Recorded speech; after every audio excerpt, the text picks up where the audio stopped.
Hello, and welcome to our conversation about authentic transcript student learning and higher ed admissions. Welcome to Slate School. We have four phenomenal panelists here, and we're looking forward to all of the insight that they'll be sharing with us today. My name is Julie Mountcastle, and I'm the head of school at Slate School. I'll just share a little bit about Slate School, and then we'll get right into our conversation. So Slate School is an independent 501c3 nonprofit K-12 school where education is focused on cultivating creativity, fostering ingenuity, and inspiring a deep passion for lifelong learning. At Slate School, we formed a community that is constantly striving to improve practice and to create meaningful educational experiences for learners of all ages to change the landscape of education. We are delighted to present the Education Idea Lab, which is a unique virtual series that is free and open to the public. Our Idea Labs convene leaders, change makers, and participants from all sectors of education and innovation. So thank you for joining us. We're so delighted to have you all with us here today. Our panelists for this important conversation are Rick Bischoff, Nicole Curvin, JT Duck, and Mike Flanagan. And I'm going to ask each of the panelists to put you on the spot and ask you to briefly introduce yourselves for about a minute or so, and then we'll move directly into our panel discussion. Also, throughout the panel, we invite you, the audience, to submit questions through Facebook, and we will address as many of them as possible. So just overload us. We'll do our best. So we'll just begin. Maybe, Mike, you could get us started. Sure, happy to. So I'm the outlier here. I'm the one person who doesn't work for a university or college in admissions or enrollment management. My name is Mike. I lead a small nonprofit called the Mastery Transcript Consortium. I live in the suburbs of Boston, and MTC for short. What we are basically is a network of innovative high schools that are really trying to rethink and redesign the high school experience, which is why we're really delighted to count Slate School as a member. Even though Slate is just opening its upper school, I said high schools, we actually have schools that include middle schools and high schools. What all of our schools have in common is not a particular pedagogy or approach, but a belief that preparing young people for college, career, and life should involve like a much more interdisciplinary mix of real world and project-based and career-based learning. And none of that is captured very well by things like credit hours or by thinking of high school just as English, math, science, social studies, and foreign language. And it certainly isn't captured very well by things like test scores or ranking and sorting kids by class rank or GPA. So what we've done is build together this thing called the Mastery Transcript. And I'll cut myself off there. I'm sure we'll have a chance to talk about it as the night unfolds. Absolutely, absolutely. Rick, tell us about yourself. I'm Rick Bischoff, Vice President for Enrollment at Case Western Reserve University in Cleveland, Ohio. We are a medium-sized, private, research-intensive university. We are in the city, in the cultural heart of the city of Cleveland, so it's an exciting place to be. Personally, I always feel like I need to disclose my wife is a college counselor. She is the director of college counseling at the Hawkins School on the east side of Cleveland. And my son is a junior at Skidmore College. So you can imagine poor Kirby going through the college process with a father on the university side and a mother on the college counseling side. The most important thing we learned is keep your mouth shut. No advice from parents. That's brilliant. That's brilliant. Sounds like he's doing all right, though. Wonderful. JT, tell us about yourself. Hi, everyone. My name is JT Duck. I am the Dean of Admissions at Tufts University, and Tufts is a student-centered research university located right outside of Boston, Massachusetts. At the undergraduate level, we have a School of Arts and Sciences, a School of Engineering, and a School of Museum of Fine Arts.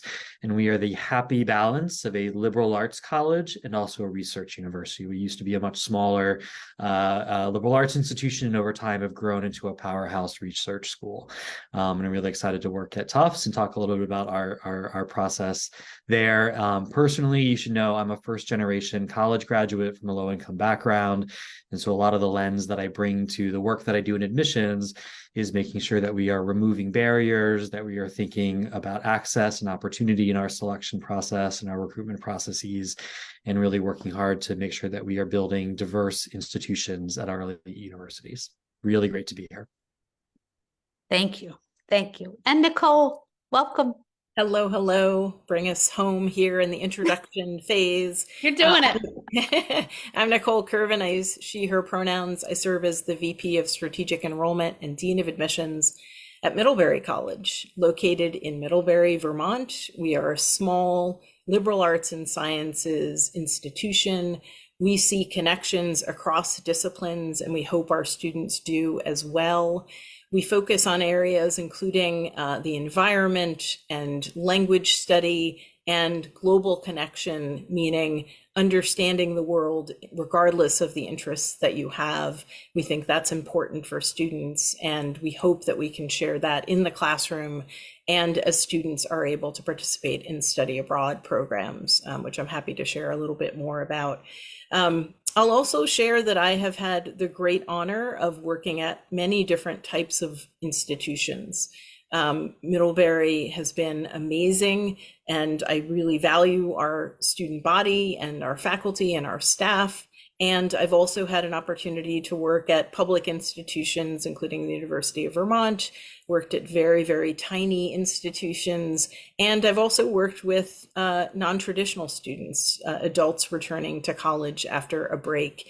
And I think that really creates a lens for me that is student-centered and is really, really thoughtful about when we talk about equity and access and inclusion, who exactly we mean when we say that, and that I'm thinking about creating a system around the admissions process that really brings people into the process and doesn't immediately exclude them. So happy to talk about the ways in which at Middlebury we're really working to remove barriers and to provide transparency about a really complicated process as it moves forward. Glad to be here.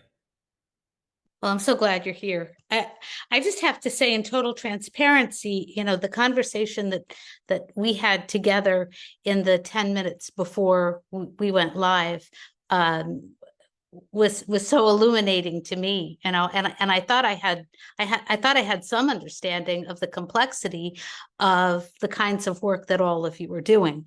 But even in those 10 minutes, I was further schooled in just the incredible complexity of your work and how and how the story needs to come out about how people who are in admissions are mission driven. And that, I think that's an important statement, because I think it's so clear that all of you are working so hard to do really challenging things, in a way that's equitable and will actually make a big difference for not just individual students, but for all of us. So before we begin, I'm just so grateful for all of you, not just being here, but just actually being here in the world. So I really do want to give Mike a chance to talk a little bit about Mastery Transcript. We are new to Mastery Transcript, but it seems to be kind of the inflection point for all of the things that you've talked about in your introduction. So Mike is creating something, has created something, and it continues to evolve to be a tool that will be really helpful to do the incredibly important work you want to do. So Mike, talk a little bit about Mastery Transcript, and then we'll slip into some more admissions talk. Thank you, Julie. I guess, what I'll do, we are at a disadvantage. Like if we were in a place together, we could see everybody in the audience. But I'm going to make some assumptions. I'm going to assume that most of the audience, all the audience has gone to high school, and the vast majority of the folks in the audience have also gone to college. And so I want to start by doing kind of a thought experiment. I want you to kind of forget everything you know about high school or college, and instead just imagine that in between high school and what we'll call career and life, there's just a space. And in that space, I would ask you, what would you want young people to be doing to get prepared for career in life. Yeah, absolutely, you'd want to do some academics. You'd want to have them study a discipline and get really knowledgeable on it. But you'd probably also want them to have them do some internships. You might even want them to have to take a longer period of work, something that feels like a co-op. You want to have a lot of rich extracurriculars and enough variety so everyone can sort of find something they really love and maybe have an opportunity to take a leadership role in it. You might want to have them study in other places, or maybe even participate in things like hackathons or design competitions or startup challenges. And the thing is, like, all of those are undoubtedly happening at Tufts and Middlebury and Case Western today. Like that is college. And so because that is college, we kind of ask the question is, why then, when we think about what high school is, when we prepare students for college, we tend to focus exclusively just on academic subjects, credit hours, test scores. And then what we do is we ask kids to focus on that to perfection and then pile on a lot of other stuff that we call extracurriculars. What we were basically saying is, what would a high school environment need to look like where all of those things felt a little more organic and a little more kind of real world and sort of balanced and kind of integrated. And so the schools that are part of our consortium, the C and MTC, are doing all these things at once. They have kids doing, leaving to learn and working and doing internships. They do much more project and real world based, challenge based learning. And so what we're doing with our schools is building a transcript that matches those practices, not because we think the world needs a better transcript, but we think the world needs more young people who have gone through that kind of high school experience because they're better prepared both for college and then also for career in life. Wow. So just immediately, I guess I want to just ask about, how this aligns with what you all are looking for, right? JT, Rick, Nicole, how does this sync up with your hope of what you find in a high school student? I will jump in. I love it. I'm intrigued by it. I love it. I think it is a fascinating direction to go. And I think at Tufts and in higher ed generally, like we are very supportive of schools figuring out the approaches that they need to figure out to assess student learners and to engage and develop student learners. And there's all different ways of doing that. Everything from honors curriculums to the advanced placement program to international baccalaureate to school design curriculums to thinking about a mastery transcript. There's all these different ways of educating young people, and that's really exciting. And I think Mike is right. I think there's been a very heavy focus on grade performance in set academic disciplines, and then they show up on our campuses as first-year students. And they're like, wait, there's all these classes I've never heard of before. There's so much more freedom. I am in class so much less often than I was during high school. It's a very sudden and abrupt shift. And Mike is right. Like we're asking them to do internships. We're asking them to work with professors in research labs towards the creation of new knowledge. We're asking them to build hypotheses and then try them out and see what they can learn and things that they may not have had as much exposure to. So when I think about the good work that's happening at MTC and how that maps onto our process, I think it's exciting. I think there's a real opportunity for collaboration and to better prepare students to jump in to our campuses ready to go. Beautiful. Nicole or Rick, do you want to add anything to that or just nod? Yeah, I think ditto to everything, but I would say that I think what's been really notable to me as we've seen these shifts in the last couple of years in thinking beyond just what school is, and certainly as we're thinking about a pandemic and the ways in which schools have had to adapt and create opportunity for their students. And I think a lot about the ways in which students have had to adapt and be thoughtful about what community service looks like, what engaging with community looks like. I think all of those things are important. And I think one of the things we've worked really hard on in the last couple of years is to think beyond what we would have defined when we were heading off to college, thinking about extracurriculars as simply just really specific things that are really narrowly tailored to your high school experience. And the reality is of lived experiences of high school students is that it's much broader than that. And it doesn't just fall into a narrow box of, well, which clubs and organizations happen from 3 o'clock in the afternoon until 5 o'clock in the afternoon? What athletic opportunities have you had between that space of time? The reality is students are living their lives. It's 24-hour-a-day engagement with faith-based activities. It's engagement with family. It's engagement with work.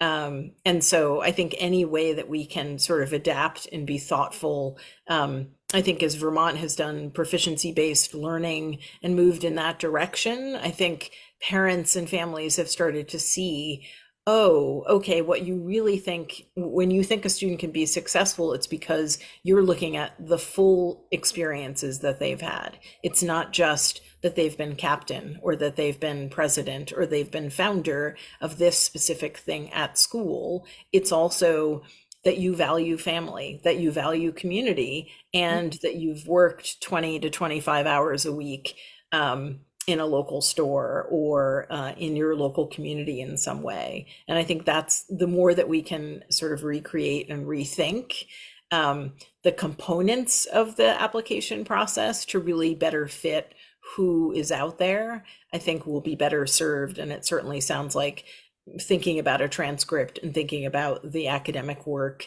in addition to all of those pieces is important. And the last thing I'll say is just what we see in terms of students that are successful are those that have had flexibility in engagement and that aren't sort of checking boxes and saying, I absolutely need to do 3 clubs this year and 4 clubs next year. But it's the students who are kind of expanding that idea and saying, hey, look, I love music. And now I'm learning this other aspect of music the next year. I don't have to be in band 4 years with the same role and the same instrument. I can think more broadly about my experiences. And to me, that's gratifying that we're starting to catch up with what's actually really happening with young people. I just would briefly just plus one what Nicole said about flexibility. What our schools tend to call it is agency. And you know, Julie, in the title of the session, you talked about authentic transcripts. What we're really trying to capture is authentic learning. And you really can't have authentic learning without agency, right? Because if your job in school is just to show up and do what is prescribed, it's very, very difficult, if not impossible, to figure out what you really authentically care about. And so taking a little more sort of controlled risk and creating more spaces for young people to try new things and discover what they don't like is part of the process. I want to give Rick a chance here. Go ahead, Rick. Yeah. Yeah, I think the reason that kind of what Mike has talked about kind of resonates with, you know, college and university admissions people, I think there are 2 things going on. One, I think it matches the way, you know, we've always thought about the admissions process. The admissions process has never been academics. And yes, sometimes when decisions come out, we have to explain to families that it's not just the academics. And so it matches the way we had been thinking about the college admissions process, you know, throughout our careers. But it also highlights skills that are really important to be successful, and not just to be successful, but to thrive in a university. You know, Mike was just talking about agency. The student who arrives on our campus with the ability to self-advocate is going to thrive. The student who arrives on our campus, you know, with a lot of experience interacting with the adults around them, rather than just going and sitting in a classroom and being compliant and doing what is asked of them in that classroom, they're going to thrive on our campus. The student who has been exposed to kind of research experiences, internship experiences, they show up on our campus and they expect that of us from very, very early on. And they don't see it as, oh, that's something I do my junior and senior year. That's something I want to do from day one. And so it's very exciting. I was in I'm going to jump in real quick. I was in a conversation yesterday with folks in our student affairs office talking about this exact thing, what they're seeing about students that show up prepared and ready to thrive on our campuses. And they actually gave me some language that I'll share with you now. Is that like part of what we try to educate students to do when they're here, and the students who are most successful, and it's the flexible, it's the independence, it's the students who have agency. And they define that as students that are able to assess their own needs, strengths, and challenges, students who know how, when, and whom to ask for help, students who can articulate their own goals and values. So all of this is getting back at the agency. And sometimes we see students that have been on a treadmill and they've just cycled through the things and checked the boxes, and they come to campus and we expect them to have agency, and they've never had it before. And so anything that secondary schools are doing to help prepare students and give them the tools and skill sets to show up knowing that they can define their own values, and there are people that will support them, and their responsibility is to take advantage of those resources. Those are the students that thrive when they get here. So that's part of who we're looking for. Awesome. That's a tricky thing to build overnight, right? If you're a student who has always been, an excellent student, going to class every day, taking great notes, learning everything that you're told that is important to learn for the test or for the grade or whatever, and then you're asked, what are you really interested in? What do you want to study? What do you care about? What are the problems that you see in the world that you think that you can make a significant impact on? They don't really have those ideas, right? Because they've been working to satisfy somebody else's idea of what is important. And I can see now that it's like you've written our portrait of a graduate for us tonight. Thank you so much. So in all of this, I guess I wonder what I'm hearing what a student brings to your institutions, what powerful learning they can have and how they can thrive. What advice would you give to parents as they begin to navigate this process for their kids? I know parents are. I'm a parent. I've had 2 daughters, graduate from college, and there's a fair amount of fear out there, and even more fear, when we're talking about people who don't have a background in this, who aren't educators, maybe as educators, we know too much. But what advice would you give to parents as they sort of help their children to navigate this? Rick, come on, you got it. I mean, yeah, a couple of thoughts come to mind. I mean, one, kind of thinking broadly about parenting, I think, for myself and for my wife, working in this space, working with young people for probably 12 or 14 years before, we had our son, one thing that we learned very clearly is you cannot change your children. You cannot. They are who they are, and you embrace them and you love them and support them in kind of who they are.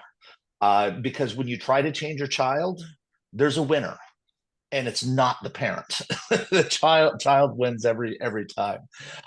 In terms of approaching the college process, I mean, it's funny because people talk about this as being a really stressful process. It wasn't for my family at all. It was a great process, and we went into it without a set of expectations about the kind of school where my son should end up. We went into it, his first college trip, he visited a liberal arts college, he visited a medium-sized university in a city.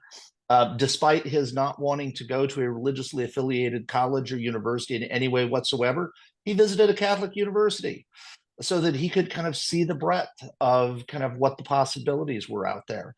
And, he ended up applying. He applied to 4 colleges, all places where he thought he had a really, really good shot at being admitted, and that he thought would be places that he would thrive.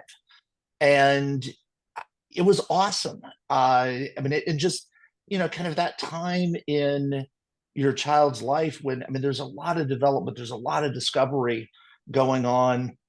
and embrace it and embrace thinking about places that, you wouldn't have thought of. He ended up at Skidmore College, and going into this process, a liberal arts college is the last place I thought he would end up, despite the fact that I'm a McAllister grad and my wife is a Carleton grad, because we didn't think that's who he was, and at the end of the day, that's what he wanted. And we embraced it. It is an awesome opportunity to get to know your child. I mean, you find out things that are important to them that you had no idea would really even hit the chart, right? Yeah. And You're on that tour and they're on the tour and they say, this is not going to be right for me. You've been on the tour for 10 minutes, and they know, and they're right, they're right. Yeah. They're right. Your work has changed so much over the last 20 years, I'd say, right? College admissions looks very different now than it did 20 years ago.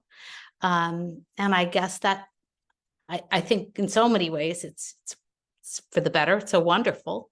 But there are a lot of challenges. And one of the things that we were talking about is just the legal challenges that you all are kind of navigating right now with the Supreme Court decision and so many other things that are happening in our world.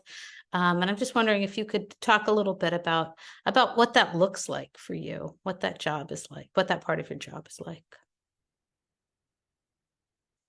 I talk a lot to my community on campus about the fact that admissions has one foot on campus and one foot out in the world. And when you think about the cases and the conversations that are happening about higher education today, in many ways, all of those pieces touch the work that I do in admissions. I think folks think that admissions really is just worried about, the application form or the conversation, but we're worried about and thinking about all of the things that are swirling in the world, right? We're thinking about the impact of AI. We talked about that. And legally speaking, how do you engage in a space when technology can be a help and can be a challenge, right? As you're assessing applications.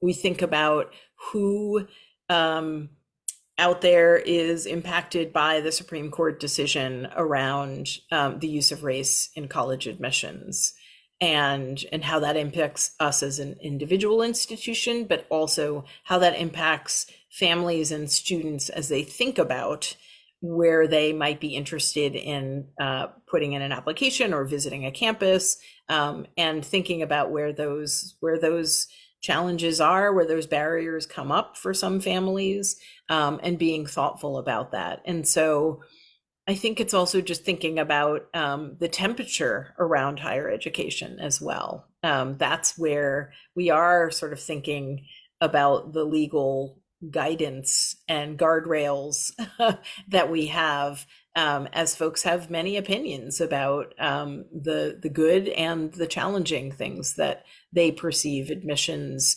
at selective colleges to be doing. And so, it's definitely a different era in higher education, where what I think gets lost in all of the noise around the sort of legal challenges is that I really hope that students are not turned away or feeling like there are places that they shouldn't ask questions of or consider applying to. And so, the legal work that we do is really thinking institutionally, kind of where do we sit and what kinds of questions should we be asking ourselves as a community. For Middlebury, it's thinking about our mission and our values and staying as focused as possible in that space. And I think, that's the space where you can be thoughtful about the decisions that you make, and then articulating that to families, to students, to school counselors, to educators, to those that are really, really new to what the college admissions process is, whether it's their first child or their only child going through a process, and being thoughtful about it. So for us, that's the way the legal kind of comes into our world. Awesome. JT or Rick, do you want to add to that? Yeah, I guess what I would add is one of the things that I find really exciting about our work is, on the one hand, for my entire career, it's been our work has been changing. And I started this work just at the dawn of the internet. I was probably in my second or third year in admissions when we put up our first web page. And to go to kind of what Nicole is talking about in terms of kind of mission and values, that on the other hand has been consistent. What we do in our work is always driven, always by mission and values, and centered on mission and values. The environment may change, and I think JT, you mentioned you were a first gen low income student. I too was first gen low income from a rural community. And it is shocking to me how many of us who are leaders in this profession were first generation college students themselves, and understand, in a very personal way, the transformative power of higher education.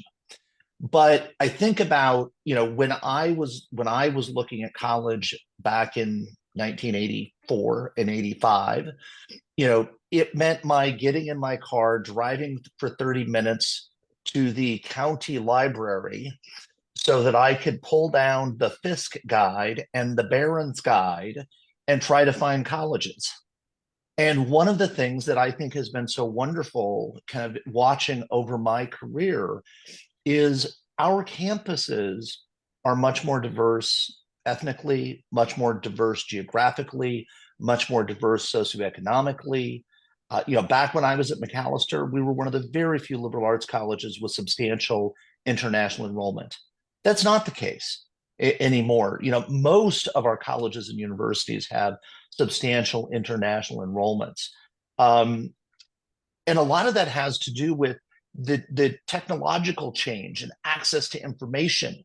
And that helps create greater equity, because 35 years ago, a small town rural kid, getting access just to what colleges are out there was really hard.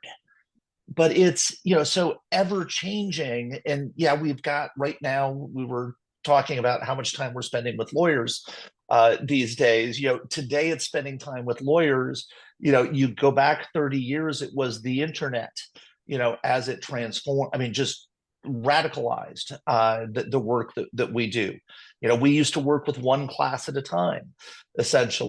We would mail out our admissions decisions, then we'd reach out to the next group of students literally like the next day. We would do that. And now we're working with students kind of across the spectrum. So this is what it's the kind of value-centered work that we do, and kind of the really dynamic change in landscape that I think makes this work really, really exciting. So you've both now mentioned AI, and I know that strikes fear in the hearts of lots of people. But I think so did the calculator. So I guess I wonder, what are some ways that AI, you can envision it in the future being really helpful to you? I love that you said that about the calculator, because I can remember being in like elementary school and middle school, and the teacher saying, you have to learn this because you're never going to always have a calculator in your pocket. They were wrong. Exactly. Now we have calculators in our pockets on our phones with us all the time. I know. You're right. And so that's part of how I think about AI. Like when I think about this in admissions, like there's some opportunities that come with this that can be really, really great. There's the possibility that is used for nefarious purposes, or used in ways that do not better society or individual student opportunities. But when I think about the intersection of AI and admissions, I'm really intrigued by that. I think there are some things that can be done around education and AI that can be really good for students. I think AI can help us automate some of our work that we're spending a lot of human hours on, that could be used in other more creative ways. So it could expand a possibility for folks.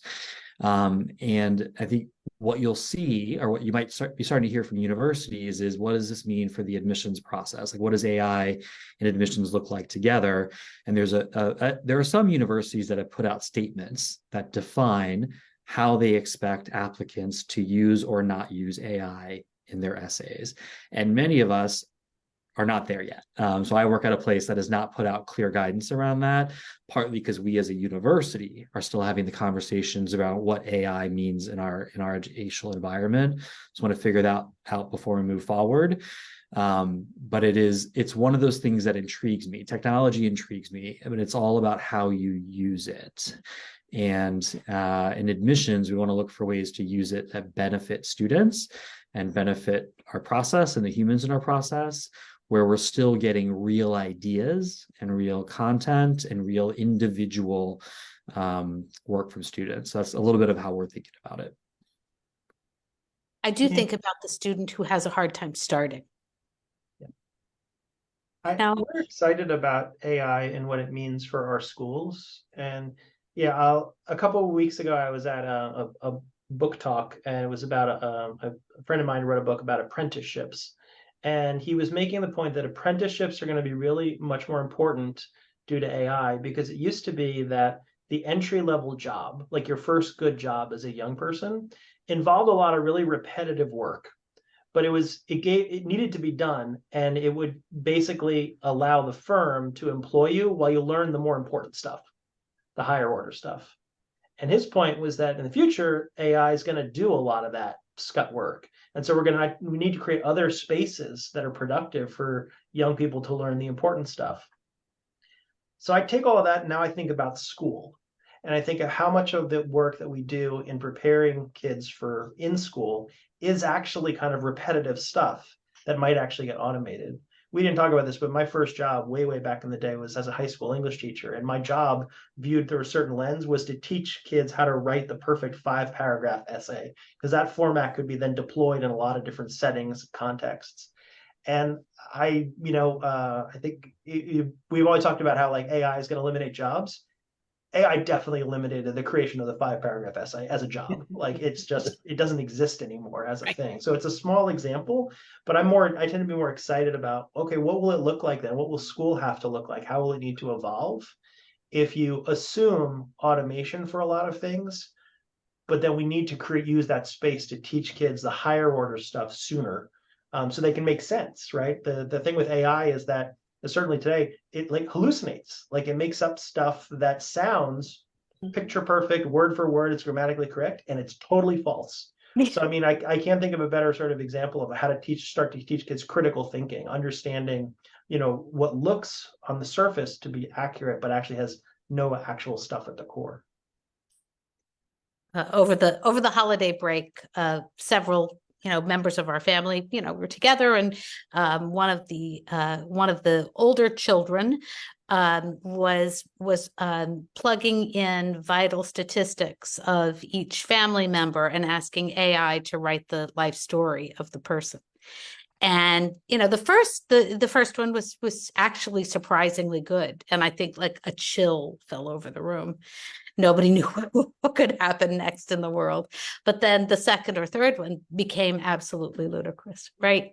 And I guess the job now is to know, making sure that our students are really reflective enough to care to get to the real story. And I think that's back to where we started in the beginning, when you're talking about authentic experiences for students in school and connecting that really to authentically being able to tell that story. And I wonder about that. I mean, I know that you don't have 15 or 20 minutes to read every application, right? The first read, I don't know what the time limit is. I don't know how long you have. Am I way off base? How long do you have for a first pass? Can I ask that question on live Facebook? Well, Middlebury reads in teams, and we don't set a parameter that says this team can only spend 8.5 minutes on a particular application. I am fortunate to read homeschool applications, And I don't think it's possible in 8.5 minutes to get to the crux of a student's educational experience if they have had a really flexible approach to their educational path. So we don't have parameters or strict sort of guidance on it must be this. We really just allocate the time we think that number of applications would take us. And in some days it'll be more, and in some days it might be less, because there are things that we want to have more conversation about as a pair. And we are fortunate as a liberal arts institution to be able to do that and spend the time to assess and have conversations about each and every application that we have. But we don't have a set, the timer doesn't go off if we cross a certain time stamp. The flip side of that is we have, a very tight window in which to read applications. Case Western Reserve, our early action applications are about 18,500. The deadline was November 1st. I think we notified December 19th. And so we do monitor the volume that staff are doing. And for a typical application, we're expecting staff members to read about 50 a day. And a staff member can do that and feel pretty comfortable. But as Nicole says, you may have an application that takes you 25 minutes kind of in that mix, and that's okay. And you need to allocate that time for that. If you were to, if there was a timer on each application for, each reader who saw that application, there would be applications in the process that would get an hour, maybe an hour and a half of time for something that was really complicated and challenging, and particularly when it needs to be referred to kind of more experienced readers. Applications that flow across my desk, often by the time they get there, there's been a lot of time invested in that application. And that's exactly right. So I always shy away from saying how much time we spend on a file because it is so iterative. So that first read, that sort of team-based read that Nicole was talking about, we also do that at Tufts. And that might be 8 minutes, it might be 6 minutes, it might be 10 minutes, it might be 15 on a certain file. And then many of those files get looked at again for another 8 minutes or 10 minutes or 6 minutes or whatever. And then they get looked at again. And so by the time it's all done, they've just been looked at by so many different sets of eyes for who knows how long they've been looked at. But we get really good at finding what we're looking for and trying to understand who students are. And one of the beautiful things about it is that we're never, ever, ever looking for the perfect candidate. And we're never, at least the places I work, we've never said, oh, well, this student has a grammar error, we're going to stop reading now and get rid of the file. We don't do anything like that. It's about trying to build this diverse class. We admit 3,000 different human beings. And so there's 3,000 different applications that successfully work their way through our process to get the admit letter. And so we're looking along the way for different types of students with different human beings at the table in each round, all of whom are rooting for every single applicant. And we want to see every single applicant be successful. So we're looking for reasons to admit them, not reasons to knock them out of our process. Right, but I guess one of the things that we learned when we were traveling around with our daughters was that not every school is right for every kid. And we might show up on a campus that, one of my daughters said, this is my dream school, this is going to be perfect. And it was so clearly not. It just wasn't, And so I think I guess one of the things that I'm hoping for is that we start to think of the application process as educators, as parents, as students, as a way to help us find the right place, not as just some, overarching decider that's telling us we can't have what we think we want. I mean, it's a part of the collaboration of discovery, right? And we're working together. And I think, what's tricky about that is that you have to take responsibility for that. You have to say, like, this is who I am, and I'm not going to be right everywhere. And that's not a bad thing. It's a great thing. Rick, well, go ahead. And there's not just one place for you out there. Yes, you know, you're so when I lucky. put my recruitment hat on the other hand, Case Western Reserve is the only place that could possibly educate you and help you to develop to your full potential. As a parent, that's hooey. You know, we went, and that's one of the reasons why we experience so little stress around this process as parents, is we knew that there were probably hundreds of colleges out there where he would have a good experience and he would have a great future.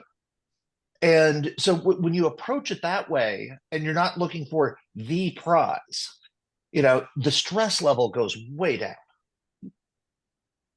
Yeah, I we think- are so fortunate to have that variety, to have the opportunities that we have.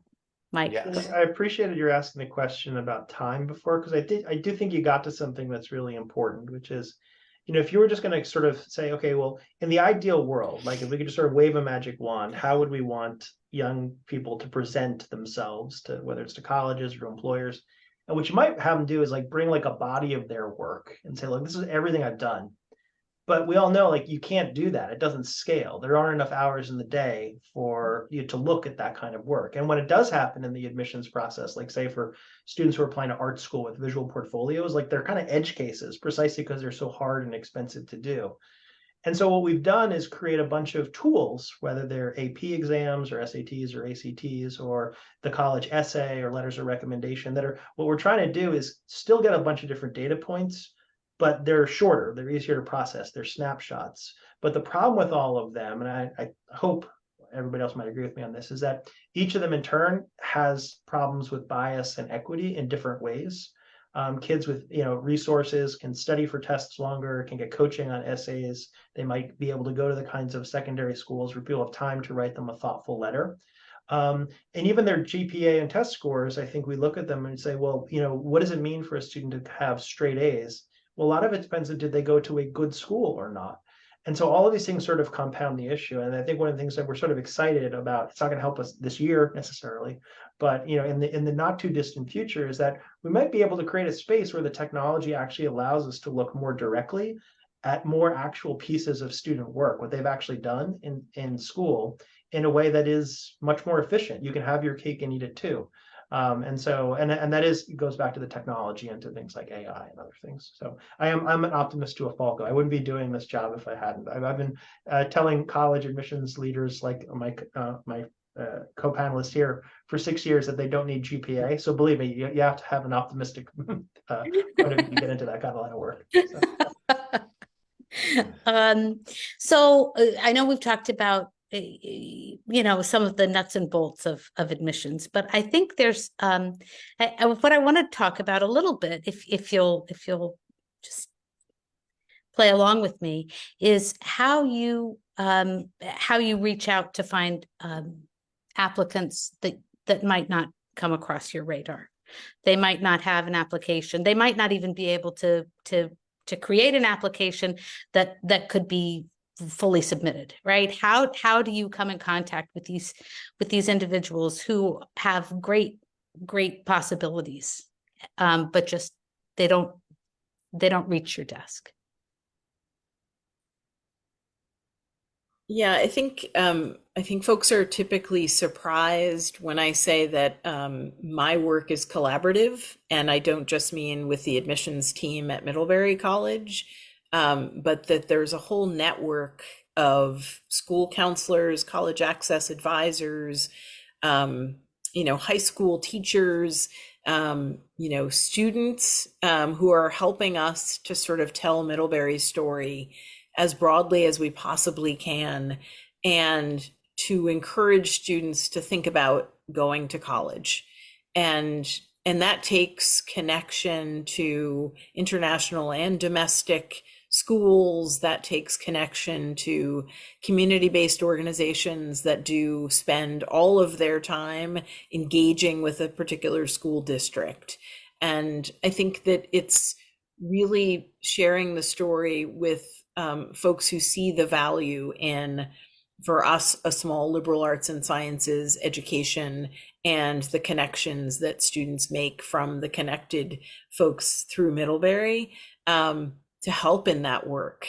and make sure that students know that there are possibilities for them. And I've been really grateful that I've worked at different institutions where I have seen success at every place I've worked. Students succeed, they go off to do the things that they intended to do. And I think that's where I come from, the counselor part of the admissions counselor work, and want to talk to students about that, and help them see that picture. I think obviously the internet, obviously virtual sessions, all kinds of things have helped us to expand that. But my work is relationship building, right? And so if I'm going to be on a panel with JT and Rick to talk about college and to talk about our institutions, of course, I also want to encourage students to think about asking all of those good questions that might be keeping them from applying to our institutions, right? And so thinking about that in a collaborative way, as opposed to an exclusive way that's just about your institution.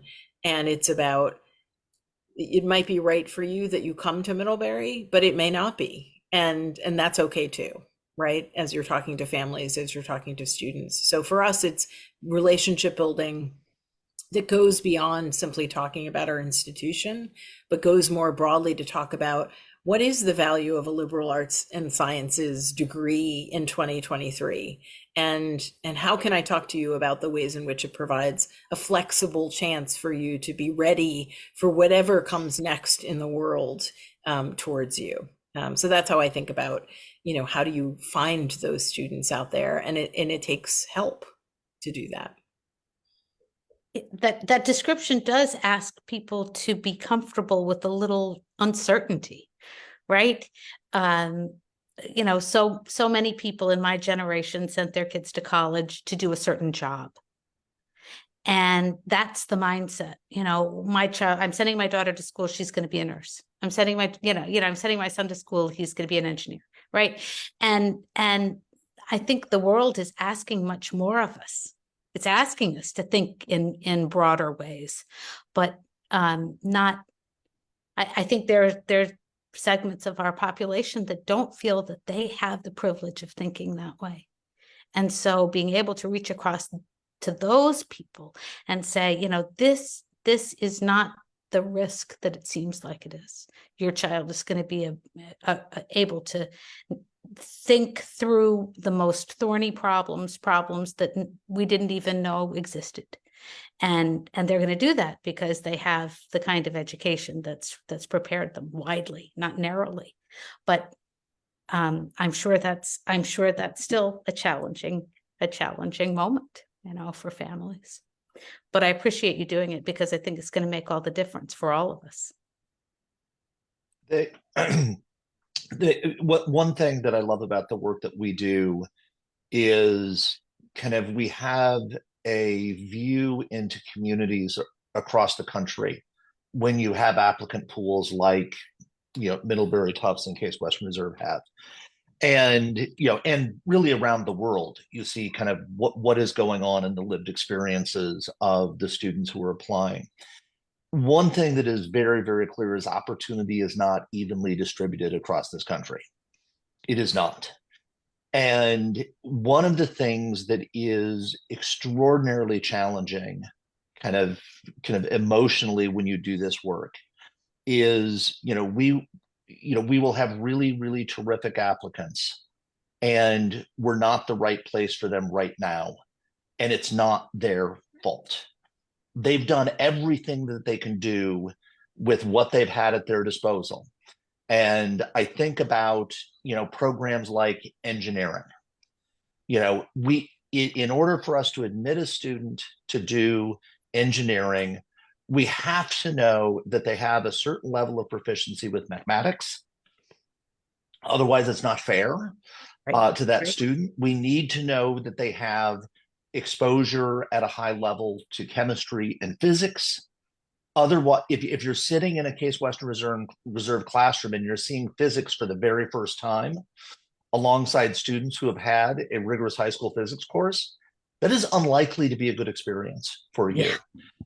And one of the things that I think over the last decade is kind of the most exciting is more and more universities and colleges like us building partnerships with community colleges, where sometimes a student needs that opportunity to build a set of skills, and then they can transfer to that four-year university and finish their degree that way.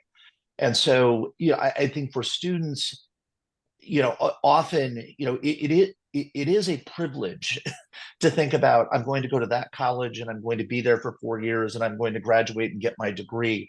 That's not the experience of every student. And our community colleges across this country do amazing, amazing work. Many of our urban public universities, I think about in Cleveland, Cleveland State, which does amazing work educating students, kind of from the community of Cleveland.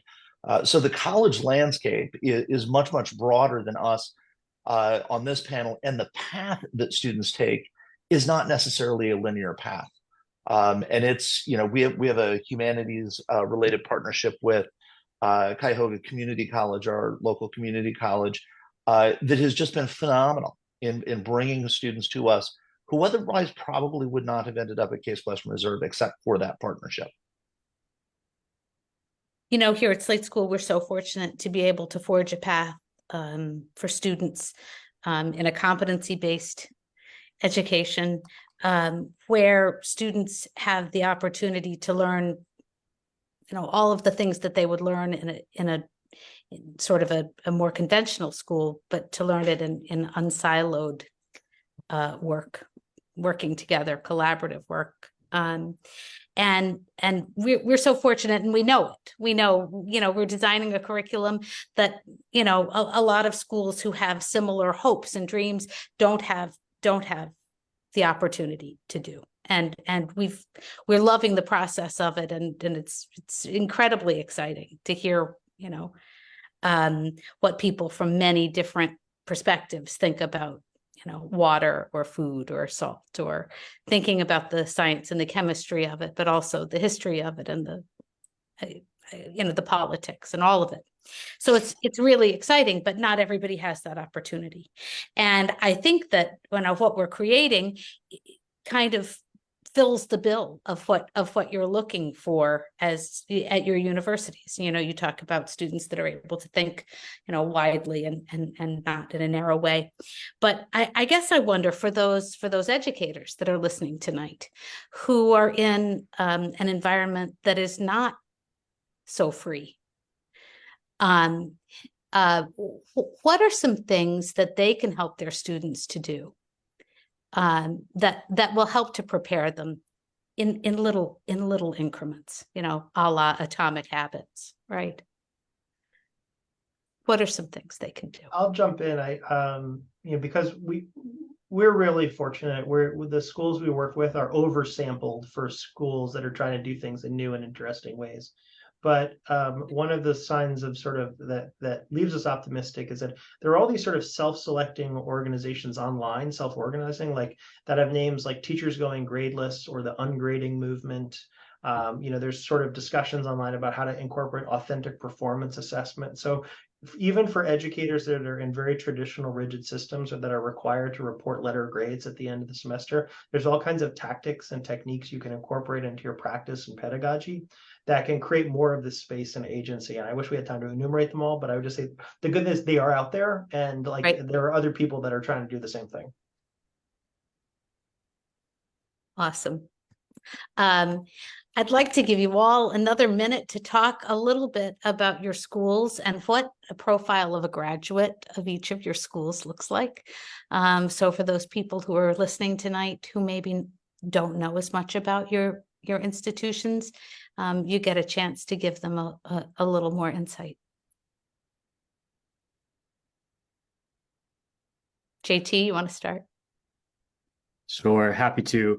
So again, Tufts University School of Arts and Sciences, Engineering, and a School of Museum of Fine Arts. And so we educate a diverse range of students and scholars. And I think two of the things that are probably the most distinctive about our graduates is they tend to have a very strong background in civic engagement. Tufts has the Tisch College of Civic Life that exposes our students to intellectuals, to politicians, to speakers, to activists that are the leading change makers in the US. So we put our students in conversation through them through our speaker series. And we have a tremendous amount of civic engagement research happening here. So the students who go to Tufts understand their responsibility as citizens of the world and of our community and go out in the world and they're active change makers. And everything we do at Tufts is designed to be outward facing. So we are a place that believes in experiential learning. We're a place that believes in understanding how what we're learning in a classroom goes out in the world and does really big things. So very many of our classes have a component that then goes out into the world and seeks to understand the impact of the work that they're doing. And that's one of the things that we take great pride in here at Tufts. So a really diverse group of students who come from all over the world to our community, learn together, and then go back out into the world as really, really active change makers in a number of different disciplines and professions. Nicole? Yeah, thanks for the question. I think Middlebury is really focused on a couple of key sort of components. The first of which is sustainability and the environment. Our students are rolling up their sleeves and thinking about everything from policy to the way we teach science in schools, and being really, really thoughtful about impact, the ways in which the Middlebury campus has impact on the environment, the ways in which your everyday life is impacted by sustainability and access to healthy resources around you.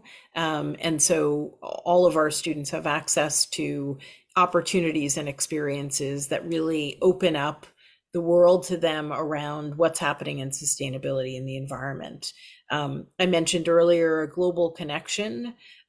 We teach 10 foreign languages, and it's not just about learning grammar and learning ideas in a different language. It's also about thinking about culture and history and the ways in which the evolution of that language and linguistics have really connected students and our graduates to the world. And so language is sort of the entry point to thinking about the ways in which we're behaving as a community at large, and both on campus and in the world as well. And lastly, I'll say that we're really interested in thinking about the liberal arts and sciences and the ways in which is entrepreneurial. We think it's important for students to feel agency, as we've talked about earlier, to come up with new ideas, to come up with new approaches, to be thoughtful about not just thinking about going off into an existing structure of work, but thinking about the ways in which you might add to the world. And so we provide a lot of opportunities for students to think about themselves as leaders, and more importantly, as leaders who can come up with tangible solutions to issues and problems.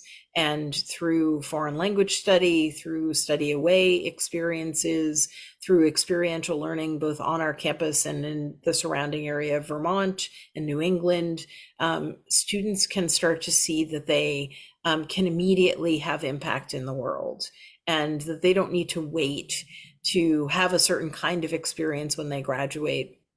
And they can identify those resources and then connect with Middlebury alumni. So I think the profile of our graduate is those who are incredibly flexible and who aren't daunted by sort of definitions of what a lawyer looks like, or what someone in finance looks like, or someone who is working towards increasing sustainability in a community. I think we've learned a lot in the last couple of years about the importance of flexibility. And I think you'll see Middlebury graduates in all of those spaces that are relatively new in the horizon of what we think of in work as well. Wonderful. Thank you. Rick. One of the things I've really enjoyed about Case Western Reserve is the breadth of what we do. At the undergraduate level, we have a nursing school, a business school, an engineering school, and a college of arts and sciences. Given the other places that I worked, I would often be meeting with students and they'd say, oh, I'm interested in this. And my answer would be, oh, we don't do that. And I came to Case Western Reserve and I'm like, finally, I can say yes to almost everybody.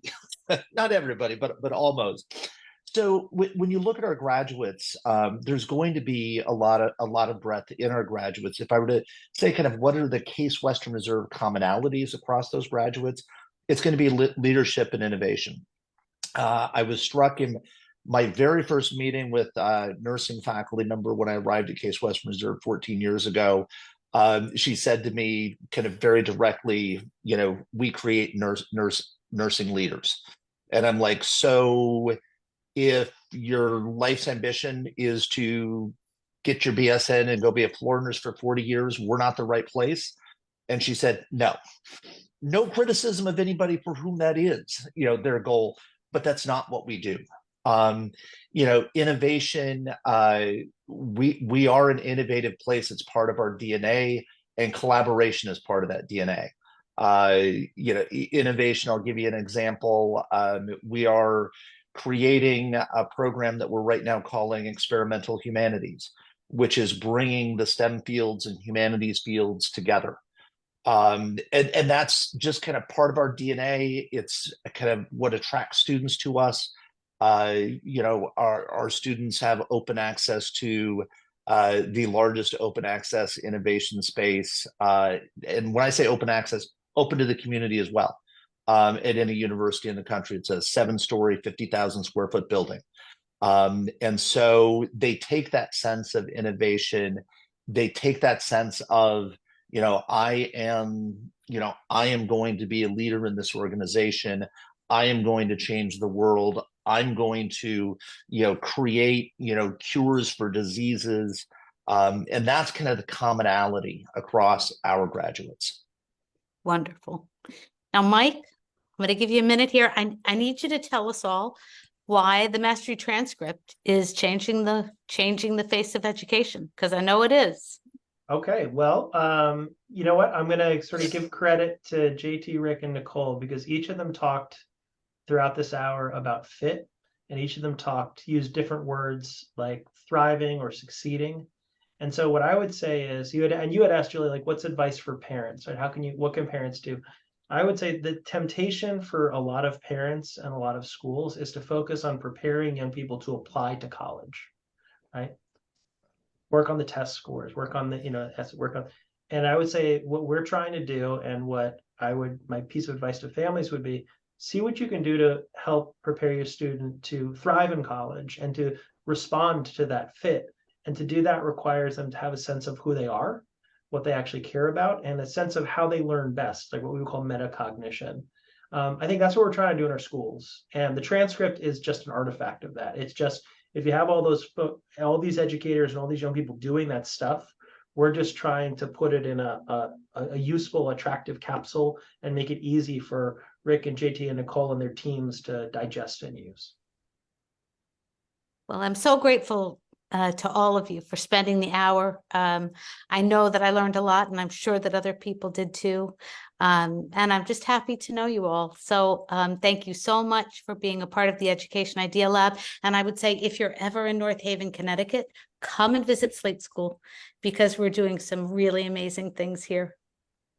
So thanks to everyone for tuning in, and thanks for our incredible panel. Take care, everyone. Have a great night. Positive Rice. See you at Slate School. Thank you. Right. Thank you all.